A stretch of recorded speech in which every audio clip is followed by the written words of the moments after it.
दुनिया जहान के अफगानिस्तान पर स्पेशल एपिसोड में आपका स्वागत है। तालिबान को अफगानिस्तान पर काबिज हुए 1 महीने से ज़्यादा हो चुका है। उनकी सरकार भी बन चुकी है, लेकिन अब खबरें आ रही हैं कि हक्कानी ग्रुप तालिबान पर भारी पड़ रहा है। हक्कानी ग्रुप सरकार से ज़्यादा हिस्सेदारी लेने पर अड़ा हुआ है।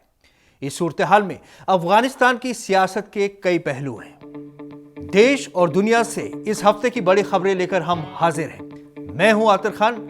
आइए सुनते हैं हेडलाइंस। क्या तालिबान पर भारी पड़ेगा हक्कानी ग्रुप? तालिबान सरकार को किसी भी देश ने नहीं दी मंजूरी।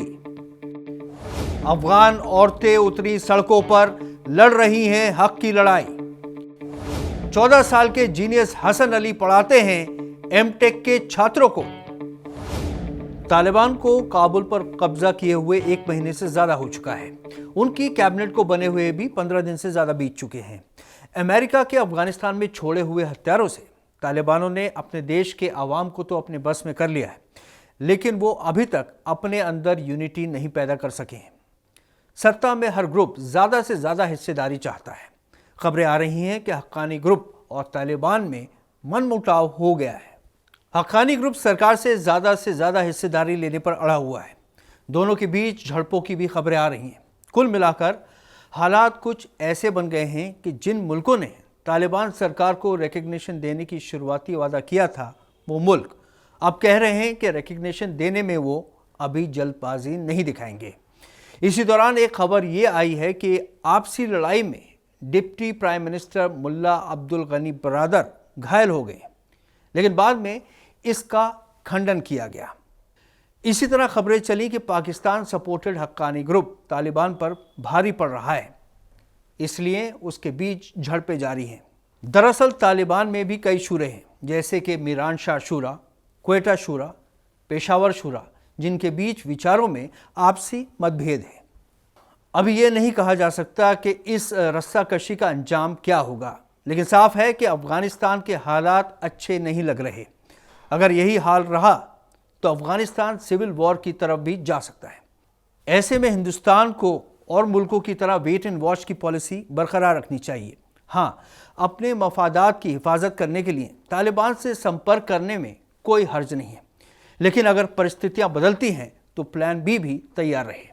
यही हम उम्मीद करते हैं। पाकिस्तान, चीन, तुर्की और रूस समेत कई देशों ने तालिबान सरकार को मंजूरी देने का वादा किया था, लेकिन अभी तक किसी ने मंजूरी देने की हिम्मत नहीं की है। रूस ने ह्यूमन राइट्स के इशू को सामने रखकर साफ कह दिया है कि अगर तालिबान अपने रवैये में तब्दीली नहीं लाएंगे तो रूस उनकी सरकार को तस्लीम करने में जल्दबाजी नहीं करेगी। इसी तरह का बयान तुर्की के फॉरेन मिनिस्टर ने भी दिया है और उन्होंने साफ कह दिया है कि तालिबान के रवैये में तब्दीली आनी चाहिए और तालिबान सरकार का वो हर पहलुओं से जायजा लेंगे। रूस, चीन, अमेरिका समेत कई मुल्कों ने इस साल मार्च में कहा था कि वे इस्लामी इमारत की बहाल की हिमायत नहीं करेंगे। तालिबान को समझना पड़ेगा कि वे 90 की दशक के तालिबान नहीं हैं, जिन्होंने बाकायदा जंग लड़ी थी। आज के तालिबान अमेरिका के बनाए हुए वैक्यूम की वजह से अफगानिस्तान पर काबिज है। तालिबान कैबिनेट में अपनी हिस्सेदारी न मिलने और सख्त पाबंदियों के खिलाफ अफगान औरतें सड़कों पर उतर आई हैं।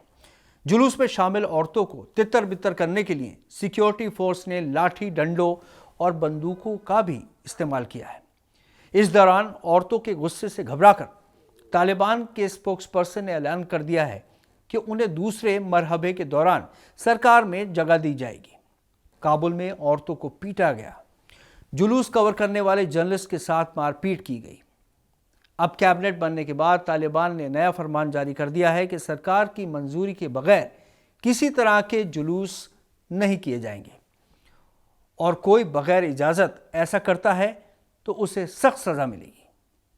अफगानियों की औसतन उम्र 19 वर्ष है, जिसका अर्थ है कि इसकी 19 मिलियन आबादी का जन्म तालिबान के प्रथम शासनकाल के पतन के बाद हुआ। इन युवकों ने केवल स्वतंत्रता और लोकतंत्र देखा। इनमें 1/3 अर्बन है और 3/4 रूरल है। 46% आबादी 15 साल से कम उम्र की है। प्रति महिला जन्म की कुल प्रजनन दर 4.4 के साथ जनसंख्या बहुत तेजी से बढ़ रही है। यह खबर एक जीनियस बच्चे की है। हैदराबाद के मलकपेट के मोहम्मद हसन अली महज 14 साल के हैं, लेकिन इतने होनहार हैं कि वे बीटेक और एमटेक के छात्रों को पढ़ाते हैं। इसलिए लोग उन्हें युवा आइंस्टाइन के नाम से बुलाते हैं। हसन अली पेशेवर प्रोफेसरों, वैज्ञानिकों और इंजीनियर्स को कड़ी टक्कर देते हैं। उन्होंने एक ह्यूमनॉइड रोबोट भी विकसित किया है, वो भी महज 14 दिन में। ये रोबोट वॉइस कमांड का जवाब दे सकता है। रोबोट चिन्हित पथ का अनुसरण करने के लिए लाइन फॉलोइंग प्रोग्राम जैसे कमांड को याद रखता है। एक बार मोहम्मद हसन अपने पिता के साथ एक निर्माण स्थल पर गए थे। उन्होंने निर्माण स्थल पर इंजीनियरिंग की मालूमात की कुछ ऐसी बातें की कि उनके पिता ने उनकी प्रतिभा को पहचान लिया और उन्हें प्रोत्साहित किया। उन्होंने कंप्यूटर प्रोग्रामिंग और ऑटोकैड पर ऑनलाइन ट्यूटोरियल्स की मदद से अप्लाइड साइंस में महारत हासिल की। इसके बाद उन्होंने इंजीनियरिंग के छात्रों को पढ़ाना शुरू कर दिया। पिछले 2 सालों में वे अब तक 7000 इंजीनियरिंग के छात्रों को प्रशिक्षित कर चुके हैं। शहर के बड़े इंजीनियरिंग कॉलेजों के छात्र भी उनके पास अपनी मुश्किलें लेकर आते हैं।